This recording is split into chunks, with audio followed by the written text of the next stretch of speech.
প্রায় ৩ বছর পর যখন আমি আমার মামাতো বোন নিপাকে সেদিন আমার বাড়িতে দেখলাম, তখন ওর দিক থেকে যেন আমার চোখ সরাতে পারছিলাম না। ও মাদ্রাসাতে পড়ে, কিন্তু এই বয়সে দেখতে বেশ সুন্দরী। আমার থেকেও অনেক ছোট হলেও বেশ ম্যাচিওর দেখতে, কিছুটা যুবতী মেয়েদের মতো। আমি কলেজে পড়া ছেলে। কলেজের জিমে কয়দিন যাওয়াতে আমার বডিটাও হয়ে গেছিল পুরোপুরি লম্বা চওড়া। তাই কলেজের মেয়েদের সাথে ভালোই বন্ধুত্ব ছিল আমার। মাদ্রাসাতে পড়ার কারণে নিপাকে আমি অতটা দেখিনি, কিন্তু হঠাৎ একদিন আমাদের বাড়িতে একটা কাণ্ড ঘটে গেল, যার ফলে প্রতিটান আমার বেড়ে গেল দ্বিগুণ পরিমাণ। একদিন সকালবেলা ঘুম থেকে উঠে দেখি দরজা খুলে চায়ের পেয়ালা হাতে দাঁড়িয়ে রয়েছে নিপা। সকালের পড়ন্ত রোদ ওর ওপর এসে পড়েছে। হালকা জর্জেটের থ্রি পিছে অনেক সুন্দর দেখা যাচ্ছিল। নিপা সুস্বাস্থ্যবান, ওকে দেখলে মনে হয় যে কোনো দিক থেকে কমতি নেই। ওপরওয়ালা যেন অনেক আশীর্বাদ দিয়েছে ওকে। আমি ওর দিকে তাকাতে নিপা একগাল হেসে আমার দিকে তাকিয়ে বলল, কি ভাইয়া, এখনো ঘুম ভাঙেনি তোমার? বেশি ঘুমালে তোমার বডিটা নষ্ট হয়ে যাবে তো। এই নাও, চা খেয়ে নাও।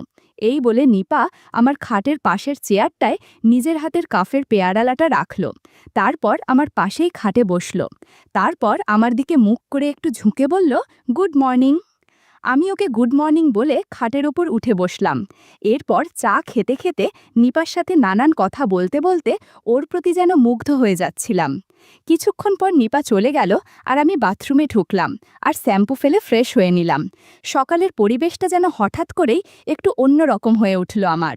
সেদিন থেকেই আমি চিন্তা করলাম, যে করেই হোক নিপার সাথে বন্ধুত্ব করতে হবে। পরের একদিনের ঘটনা। সেদিন বাইরে খুব বৃষ্টি। আমি নিচের একটি ঘরে বসে কাজ করছিলাম। হঠাৎ আমি দেখলাম যে নিপা ভিজতে ভিজতে হাতে একটা কিছু নিয়ে ঢুকলো আমাদের ঘরে। আমি তখন ফোন চালাচ্ছিলাম, তাই অতটা লক্ষ্য করিনি। শুধু এটুকু দেখলাম যে ও একটা চুড়িদার পরে আছে সবুজ কালারের, আর সেটা বৃষ্টির জলে ভিজে গেছে। আমি কিছুক্ষণ পর দোতলায় আমার ঘরটায় গিয়ে দরজা খুলতেই চোখের সামনে যা দেখছি সেটা মুখে বিশ্লেষণ করতে পারবো কিনা জানি না, কিন্তু সামনে দাঁড়িয়ে থাকা মেয়েটি এবং আমি দুজনেই যে পুরোপুরি হাওয়া হয়ে গেছে সেটা বুঝতে পেরেছি। বন্ধুরা, ইউটিউবের কড়া নিয়মের কারণে স্বপ্নে যা দেখেছি তা সরাসরি বলা যাচ্ছে না। তোমরা কমেন্টে দেয়া লিঙ্ক থেকে আমার ওয়েবসাইট ভিজিট করো, সেখানে একদম খোলামেলা গল্প দেয়া আছে। একদিকে বাইরে বৃষ্টি হচ্ছে, আর এদিকে আমি আর নিপা গল্প করছি।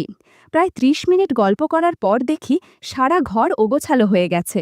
নিপা একটা মুচকি হেসে আমাকে চিমটি কেটে দিয়ে বলল, তুমি যেভাবে গল্প করেছ তাতে আমার খুব ভালো লাগছে। আমি বললাম, তাহলে তো আমার কাছে রোজ আসতে হবে তোকে। নিপা বলল, সে দেখা যাবে। আমি বললাম, মানে? নিপা বলল, আচ্ছা বাবা, আচ্ছা, আমি প্রতিদিন আসবো তোমার কাছে। বাইরে তাকিয়ে দেখলাম বৃষ্টি অনেকক্ষণ আগেই কমে গেছে। এদিকে ফোনে দেখলাম আমার মা ফোন করেছে। আমাকে না পেয়ে এসএমএস করে বলল যে আসতে একটু দেরি হবে। এসএমএসটা নিপাও দেখল। এসএমএস দেখে আমার দিকে তাকিয়ে একটা হেসে দিল। আমি ওর হাসির আসল মরালটা বুঝতে পেরে বললাম, ও আচ্ছা, তাহলে আমার বোনটারও তো আবার গল্প শুনতে ইচ্ছে হচ্ছে বুঝি। না ইয়াস, আর না, অন্য সময় হবে।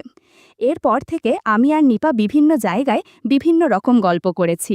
আমরা দুজন প্রায় প্রতিদিনই বলতে গেলে আমাদের বাড়ি কিংবা ওদের বাড়িতে নেক আনন্দ করতাম। আমাদের দুজনকে একই ঘরের মধ্যে ছেড়ে দিলে কেউ বুঝতে পারবে না। প্রায় ১ বছর ধরে চলছিল এসব। হঠাৎ সময়ের সাথে আমি ওর মধ্যে পরিবর্তন লক্ষ্য করলাম, যখন ও কলেজে ভর্তি হলো। প্রতিদিনের আসা যাওয়া ছিল নিপার আমাদের বাড়িতে। আস্তে আস্তে দেখলাম ওর আমার প্রতি ইন্টারেস্ট কমে যাচ্ছে। কারণটা আমি জিজ্ঞাসা করলাম না। একদিন লক্ষ্য করলাম ও অনেক রাত করে বাড়ি ফিরছে কলেজ থেকে। ওকে জিজ্ঞাসা করতেই ও বলল যে ওর নাকি কোনো টিউশনি ক্লাস থাকে কলেজের পরে। আমার একটু সন্দেহ হতে লাগলো। একদিন সেই সন্দেহ আমার সত্যিতে পরিণত হলো। পাশের গ্রামে এক মেলাতে আমার বন্ধুদের সাথে যাওয়ার কথা ছিল। সেখানেই সন্ধেবেলা আমরা গিয়ে আড্ডা মারছিলাম। ঠিক তখনই আমার চোখে বলল নিপাকে। ও একটা কালো রঙের ঝিকিমিকি চুড়িদার পরে এসেছে। আমার বন্ধুরা ওকে দেখতে পায়নি, কিন্তু আমি দেখতে পেয়েছিলাম। ও একটা দোকানের পিছনে অপেক্ষা করছিল কারোর সাথে। আমি আস্তে আস্তে ওই অন্ধকার জায়গাটায় গিয়ে ওকে আড়ালে দেখতে লাগলাম। হঠাৎ একটি অচেনা ছেলে ওর কাছে এসে ওকে কিছু একটা বলল এবং ওকে নিয়ে চলল মেলার উল্টো দিকের বাগানটায়। ওইখানে রাতের বেলা ছেলেরা আড্ডা দেয়। সেই বাগানটার মধ্যেই এক ছেলেটি আর নিপা গিয়ে ঢুকল। ছেলেটি উঁচু লম্বা ফর্সা, কিন্তু চিনতে পারলাম না আসলে কে। আমি আস্তে আস্তে ওদের পিছু নিয়ে বাগানের একটি বড় গাছের পিছনে লুকিয়ে ওদের দেখতে লাগলাম। দেখলাম নিপা আর ছেলেটি কি যেন করছে। একই কাণ্ড দেখছি আমি। নিপা খুব কাছাকাছি চলে এসেছে। নিপা কিছু বলছে না। তবে কি নিপা নতুন বয়ফ্রেন্ড বানিয়েছে? ছেলেটি খুব তাড়াতাড়ি কাজ করছে। আমি ভাবলাম যাই গিয়ে ওদের বাধা দেই, কিন্তু অনেক দেরি হয়ে গেছে তখন। এমন পরিস্থিতিতে আমার কি করা উচিত সেটা আমি বুঝতে পারলাম না। বন্ধুরা, ইউটিউবের কড়া নিয়মের কারণে স্বপ্নে যা দেখেছি তা সরাসরি বলা যাচ্ছে না। তোমরা কমেন্টে দেয়া লিংক থেকে আমার ওয়েবসাইট ভিজিট করো, সেখানে একদম খোলামেলা গল্প দেয়া আছে। 1 বছরের মতো হয়েছে আমাদের রিলেশনশিপ। এর মধ্যে আমি ওকে কোনো দিন কোনো রকমভাবে কষ্টে রাখিনি। তবুও আমার মামাতো বোন কিভাবে আমার চোখকে ফাঁকি দিয়ে অন্য কোনো ছেলের সাথে মেলায় ঘুরতে এসে বাগানে বসে আছে। এরপর ওরা শান্তভাবে মেলার মধ্যে চলে গেল। আমিও ওদের আড়ালে মেলার মধ্যে এমনভাবে ঢুকলাম যাতে আমি কিছুই দেখিনি। মেলার ভিতরে একটু পরে যখন আমার সাথে নিপার দেখা হলো, তখন আমি ওকে জিজ্ঞাসা করলে ও বলল ও এখানে একটা বান্ধবীর সাথে এসেছে, কিন্তু বান্ধবীকে খুঁজে পাচ্ছে না। আমি মনে মনে ভাবলাম, কিসের জন্য তুই এসেছিস সেটা আমি ভালো করেই জানি। ওকে জিজ্ঞাসা করলাম, তোর জামায় শ্যাম্পুর মতো কি জানা লেগে আছে। ও অবাক হয়ে প্রথমে দেখল, তারপর আমার দিকে তাকিয়ে ওটা সঙ্গে সঙ্গে মুছে দিয়ে বলল, কি জানি কি লেগেছে রে, মেলার মধ্যে কে কোথা থেকে ফেলেছে। আমি আর কথা বললাম না। সেদিনের পর থেকে নিপা আমার সাথে গল্প করত, কিন্তু আগের থেকে অনেক কম। কোনো কোনো সপ্তাহে একবার, আবার কোনো কোনো মাসে 1-2 বার। এইভাবে আমি নিপার সাথে গল্প করতাম। তখন ওকে জিজ্ঞাসা করতাম যে কোনো বয়ফ্রেন্ড আছে কি না, কিন্তু ও প্রতিবারই না করে দিত। আর একদিন যেটা আমি দেখলাম, সেটা দেখার পর আমি নিশ্চিত হয়ে গেছিলাম যে নিপা পুরোপুরি অন্যরকম হয়ে গেছে। সেদিন রবিবার। প্রায় 4 দিন হয়েছে লিপা আমার সাথে কিংবা ওই ছেলের সাথে গল্প করে না। তাই সারাদিন ওকে বেশ অন্যমনস্ক লাগছিল। কদিন হয়েছে নিপার ফোন পেয়েছে হাতে। তাই প্রথমে কলেজের যেই ছেলেটার সাথে তার যোগাযোগ হয়েছে, মানে সেই ছেলেটা যার সাথে সেদিন মেলায় গিয়ে বাগান দেখা করেছিল, সেই ছেলেটিকে ফোন করল। নিপা জানে ছেলেটি বড়লোক বাপের একমাত্র দুষ্টু ছেলে। তবুও কেন জানি না ছেলেটার প্রতি তার একটা টান জন্মে গেছে। এ কদিনে এই ছেলেটি তাকে নানান রকম গিফট এবং নানান জায়গায় ঘুরতে নিয়ে গেছে বাইকে করে। 4 চাকারও একটা গাড়ি আছে ছেলেটির, আর তাতে করেও সে একদিন দিঘির পাড়ে বেড়াতে গিয়েছিল। এবং সেই 4 চাকার ভিতরে সেদিন সন্ধেবেলা নিপার সাথে গাড়ির মধ্যে গল্প করেছে। বন্ধুরা, তোমরা নিশ্চয়ই বুঝতে পেরেছ কেমন গল্পের কথা বলছি। ওই ছেলেটির নাম রিকি। সকাল হতেই রিকির কাছে ফোন করে নিপা। রিকি আজ ওদের বন্ধুদের সাথে যাবে বিচে ঘুরতে। সমুদ্রের ঢেউ দেখতে নাকি তার খুব ভালো লাগে। প্রাইভেট কারে করে যাবে ওরা। কথায় নিপাকে বলে, তুমিও চলো না আমাদের সাথে, খুব মজা হবে। নিপা একটু হতভম্ব হয়ে যায়। ও মনে মনে খুব খুশি হয়, কিন্তু বাড়িতে বলবে কি করে, এটাই সবচেয়ে বড় বিষয়। নিপার এমনিতে রিকির সাথে থাকতে খুবই ভালো লাগে। নিপা নিজেকে সামলে বলে, কি করে যাব আমি বাড়িতে, আমি কি করে বলবো। রিকি ওপাশ থেকে বলে, সে ব্যাপারটা আমি বুঝে নেব, আগে তুমি বলো যাবে কিনা। নিপা তখন এক গাল হেসে বলে, আমার তো যেতে ইচ্ছে হচ্ছে তোমার সাথে। নিপার বাড়িতে রিকি 3-4টে মেয়েকে পাঠিয়ে ওর মাকে রাজি করানোর জন্য। নিপার বাড়িতে ওর মাকে রাজি করাতে বেশিক্ষণ সময় লাগে না মেয়েগুলোর। মেয়েগুলো বলে যে আমরা মেয়েরা মিলে ঘুরতে যাব এই পাশের একটি বিচে। এটা একটা কলেজের ট্যুর, তাই কোনো ভয়ের কিছু নেই। নিপার বাবা এখানে থাকে না, তাই নিপার মা এক কথায় রাজি হয়ে যায়। এদিকে নিপা খুশিতে আত্মহারা হয়ে ব্যাগ রেডি করে। ও জানে না ওর জীবনের সবথেকে বড় সত্যিটা এই ট্যুরে গিয়েই বেরোবে। নিপাকে গাড়িতে তুলতেই নিপা দেখতে পেল শুধুমাত্র রিকি নয়, ওর আরও 3টে বন্ধুও ওদের সাথে গাড়িতে রয়েছে। তাতে নিপার কিছু যায় আসে না।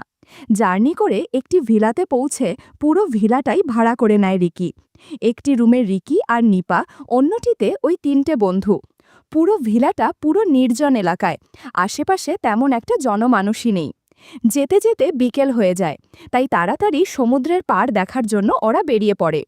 বিচের ভিতর ঘুরতে ঘুরতে রিকির হাতটা ধরে যখন নিপা হেঁটে বাড়াচ্ছিল, তখন আশেপাশের লোকজন নিপার দিকে তাকিয়েছিল। এক আকস্মিক ঘটনায় হোক না কেন, সেদিন আমি আর আমার একটি বন্ধুও সেই বিচে গিয়েছিলাম। অনেক দিনের ইচ্ছা ছিল, তার ওপর আবার ওই বন্ধুটির বাড়ি ছিল ভারতে। ও এসে আমাকে আবদার করে যে ঘুরতে নিয়ে যেতে, তাই সেদিন আমরা ওই বিচটায় ঘুরতে ঘুরতে নিজের চোখকে বিশ্বাস করতে পারলাম না। আমার মামাতো বোন এমন একটি ড্রেস পরে ওখান দিয়ে হেঁটে চলছিল, যেটা আমি কল্পনা করতে পারিনি। এমন ড্রেস যে নিপার আছে সেটাও আমি জানতাম না।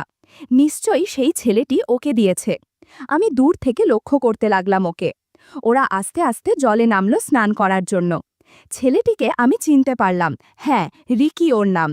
রিকির অন্য বন্ধুরা জলে না নামার কারণে নিপাকে নিয়ে রিকি চলে গেল ওই ভিলাটার দিকে। আমি আমার ওই বন্ধুটিকে দাঁড় করিয়ে রেখে ওদের পিছু নিলাম।